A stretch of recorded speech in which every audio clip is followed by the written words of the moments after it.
নামাজ পড়ছে একজন ব্যক্তি, সে আল্লাহর সাথে সরাসরি কথা বলছে, তার পাশে কথা বলা জায়েজ নেই।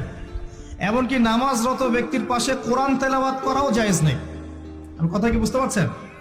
একজন ব্যক্তি নামাজে দাঁড়িয়েছে, আল্লাহর সাথে কথা বলছে, পাশে আপনি কোরআন তেলাওয়াত করতে পারবেন না জোরে জোরে।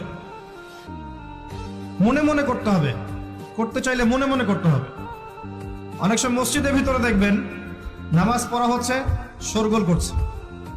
নবী সাল্লাল্লাহু আলাইহি ওয়াসাল্লাম বলেছিলেন, আখিরুজ জামানে, তিরমিজিতে আছে হাদিসটা, আখিরুজ জামানে ইসলামের নামটুকু থাকবে, ইসলামের প্রকৃত বিষয়গুলো থাকবে না।